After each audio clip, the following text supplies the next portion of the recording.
Hi అండి, అందరికీ నమస్తే. అందరూ శివరాత్రి ఎలా జరుపుకున్నారు? నేనైతే మాత్రం ఈ శివరాత్రి రోజు చిత్రగుప్తుడి నోము అయితే నోచుకున్నాను అనమాట. మా ఊర్లో ప్రతి శివరాత్రికి కూడాను ఈ చిత్రగుప్తుడి నోము చేస్తారు. అంటే ప్రతి సంవత్సరం మనం చేయక్కర్లేదు, ఒక్క సంవత్సరం చేస్తే చాలన్నమాట. ఇది పెళ్ళైన ఆడవాళ్ళు పుట్టింటి వాళ్ళు పెట్టుకోవాలన్నమాట. దీనికి సంబంధించిన కావాల్సిన వస్తువులన్నిటికీ కూడాను పుట్టింటి వాళ్ళే దీనికి ఏర్పాటు చేయాలి. పెళ్ళైన వెంటనే చేసినా మంచిదని, లేదు అంటే ఎప్పుడు వీలైనా సరే పెళ్ళైన తర్వాత ప్రతి ఒక్క స్త్రీ కూడా ముత్తైదువు చేయాలన్నమాట ఈ వ్రతాన్ని. సకల సౌభాగ్యాలని సుమంగళిని ప్రసాదించే వ్రతం అనమాట ఈ చిత్రగుప్తుడి నోము. నెక్స్ట్ ఇంకా చెప్పాలంటే ప్రతి ఒక్క ఆడపిల్లలకి కూడాను రజస్వల అయినప్పటి నుంచి కొన్ని దోషాలను కలుగుతాయంట. ఆ దోషాలన్నింటినీ కూడాను ఈ నోము నోచిన వాళ్ళకి తొలగిపోతాయని చెప్తున్నారు. దానికోసం ఒక చిన్న స్టోరీ కూడా ఉందన్నమాట. ఒకానొక రాజ్యంలో ఒక రాజు ఉంటే, ఆ రాజు భార్య మరియు మంత్రి భార్య ఇద్దరూ కూడా ఎంతో మిత్రులుగా ఉండేవారంట. వాళ్ళిద్దరూ కలిసి ప్రతి ఒక్క నోము కూడా ఇద్దరూ కలిసి చేసేవారంట. కానీ చనిపోయిన తర్వాత మంత్రి భార్యని స్వర్గానికి తీసుకెళ్లారు, రాజు భార్యని యమలోకానికి తీసుకువెళ్ళారంట. అదేమిటని రాజు భార్య యమభటులకి అడిగిందంట. అప్పుడు యమభటులు ఏం చెప్పారంటే, ఆవిడ చిత్రగుప్తుడి నోము నోచింది పెళ్ళైన వెంటనే పుట్టింటి దగ్గర, అందుకని ఆవిడ ఆ చిత్రగుప్తుడి నోము నోచిన తర్వాత ఏ నోము నోచినా ఫలితం దక్కుతుంది. కానీ చిత్రగుప్తుడి నోము నోయకుండా ఏ వ్రతం చేసినా కూడా ఆ వ్రతం ఫలించదు అని చెప్పారంట. అప్పుడు మళ్ళీ ఆవిడ అనుమతి తీసుకొని భూలోకానికి వెళ్ళి చిత్రగుప్తుడి నోము నోచి మిగతా నోముల ఫలితాన్ని కూడా పొందిందంట. అది దీని తాలూకు కథ అన్నమాట. దీనికి కావాల్సినవన్నీ మేము ఒక 1000 రూపీస్ ఇచ్చామండి. వాళ్ళే అన్నీ ఏర్పాటు చేశారు. ఉప్పు కుండ, పాలకుండ, పెరుగు కుండ, బంగారం ఒత్తు ప్రమిద, ఒక రేకిస్తారు, చిత్రగుప్తుడు అని రాయాలి దానిపైన. నెక్స్ట్ ధాన్యం కూడా ఒక తవ్వ నిండా పోసి ఇస్తారనమాట. ఇక్కడ ఇచ్చారు, మీరు చూడొచ్చు. ప్రతిదీ కూడా అందరి చేత ముట్టిస్తున్నారనమాట, పట్టుకుంటున్నారు. ఎందుకంటే అందరూ వెళ్ళి అక్కడ మొత్తం కంప్లీట్ తోసుకున్నట్టు తోపులాట అయిపోతుందని చెప్పి మా దగ్గరికి అన్నీ తీసుకొచ్చారనమాట. అంటే ఆ చేసిన వారు ఇంతకు ముందు చేసేసిన వారు ఈ సేవ చేయడానికని వచ్చారనమాట. సో హెల్ప్ చేయడానికి వచ్చారు. ఇంకా అరటిపళ్ళు గెల, చెరుకులు, ఇంకా బ్రాహ్మణునికి ఇవ్వడానికి వస్త్రాలు అన్నీ కూడాను ఏర్పాటు చేసుకున్నాము.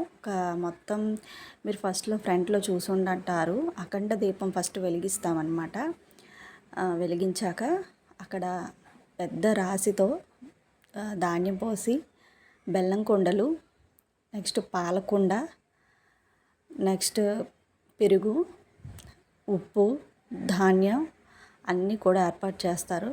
ఏర్పాటు చేసి మాకు ఒక విస్తరాకునిచ్చారు. దానిపైన పసుపు రాసి ముగ్గు వేసి గణపతిని పెట్టి ఫస్ట్గా గణపతిని పూజించాలి. గణపతిని పూజించాక గణపతికి నైవేద్యం పెట్టి అన్నీ సమర్పించాక, నైవేద్యం సమర్పించాక ఇంకా పసుపు కుంకాలతో పూజ చేయమని చెప్పారు. నెక్స్ట్ అన్నీ కూడా వాళ్ళే ఏర్పాటు చేశారనమాట. ఒక్కొక్కటి పట్టుకొని వచ్చి మా దగ్గరికి వచ్చారు. మేము అన్నీ పట్టుకున్నట్టు చేశారు. చూసారా ఇక్కడ ఎంతమంది వచ్చారు? ఒక 70 మెంబర్స్ వరకు వచ్చారనమాట.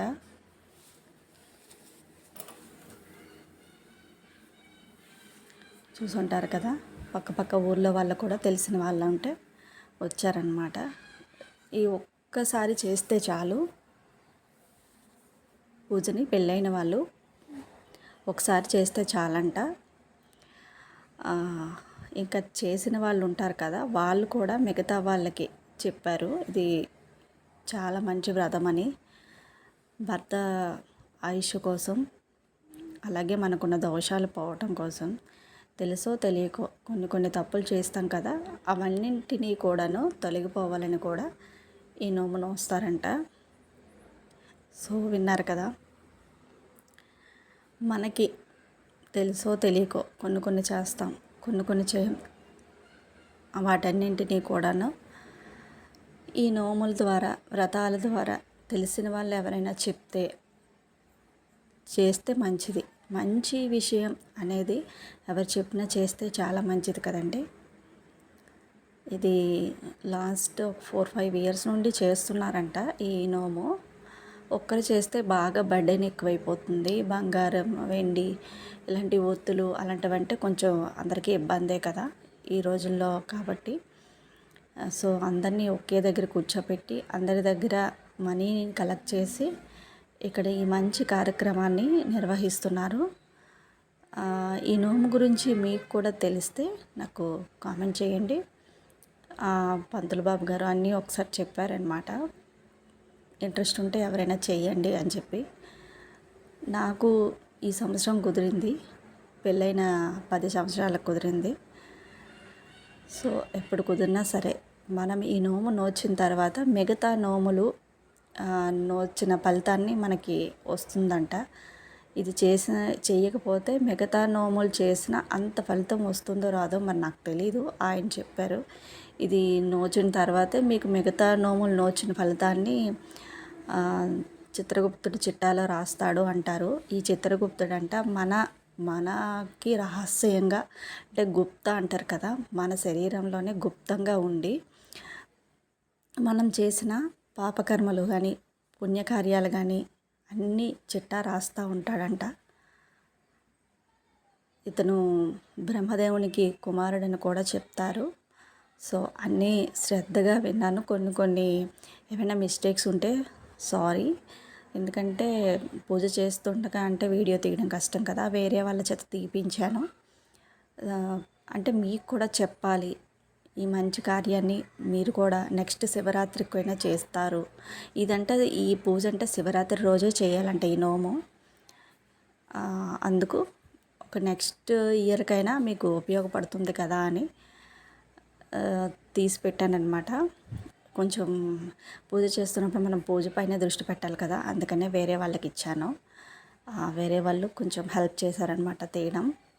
సో నా వీడియో కనుక నచ్చితే లైక్ చేయండి, సబ్స్క్రైబ్. మీకు కూడా మ్యాక్సిమం ఈ చిత్రగుప్తుడి నోము గురించి తెలిసే ఉంటుంది, తెలియకుండా ఎవరికీ ఉండదు. ఎక్కడొక్కడ నాకు కూడా ఈ మధ్యన తెలిసింది, అమ్మ చెప్పింది. ఈ చిత్రగుప్తుడి నోము నోస్తే చాలా మంచిదంటమ్మా, చెయ్యు అని చెప్పింది. దీనికి ఉపవాసం అని ఏం లేదు, నియమనిష్టలని ఏం లేదు. కాకపోతే పూజ చేసినంత వరకు కూడా, పూజ కంప్లీట్ అయినంత వరకు కూడా ఏం తినకూడదు. నెక్స్ట్ ఆ తర్వాత మీకు నచ్చితే ఒంటిపూట భోజనమైనా చేయొచ్చు, లేదంటే ఉండగల శక్తి ఉంది, పర్వాలేదు, ఓపిక ఉంది, హెల్త్ ప్రాబ్లమ్స్ ఏమీ లేవు అనుకుంటే మాత్రం రోజంతా కూడా ఉండొచ్చు. ఎలాగో మనకి శివరాత్రి పడుతుంది, ఆ రోజు ఉపవాసం ఉండి నైట్ జాగారం చేసే అలవాటు కూడా చాలామందికి ఉంటుంది. నేనైతే కొంచెం నాకు హెల్త్ ప్రాబ్లం ఉంది కాబట్టి నేనైతే ఒంటిపూటే భోజనం చేశాను. సో వీలైతే హెల్త్ ప్రాబ్లం ఏదీ లేదనుకుంటే మీరు ఉపవాసం కూడా చేయొచ్చు, నో ప్రాబ్లం. అలా ఉండలేను అనుకునేవారు కూడా పూజ అయినంత వరకైనా ఏమీ తినకుండా ఉంటే చాలా బెటర్. అండ్ నాన్ వెజ్ అలాంటివి ఏమీ తీయకూడదు. చూడండి ఇక్కడ మీరు చూసి ఉంటారు కదా, అన్నీ మీకు క్లియర్గానే చూపిస్తున్నాను. పాలకొండ, ఉప్పుకొండ, పెరుగుకొండ, ధాన్యం అన్నీ వాళ్ళే ఏర్పాటు చేశారు. మనం పట్టుకొని చిత్రగుప్తుడిని తలుచుకొని ఒకసారి తలుచుకుని దండం పెట్టుకుంటే సో చాలా బెటర్. ఇక్కడ వస్త్రాలు, పళ్ళు ఇవన్నీ కూడా మనం చేత్తో తాకినా కూడా చాలా మంచిది. ఇక్కడ బొండాలు అంటే కొబ్బరి బొండాలు కూడా ఏర్పాటు చేశారు, చెరుకులు అన్నీ కూడాను మీకు వివరంగా చూపిద్దామని కూడా నాకు అనిపించింది.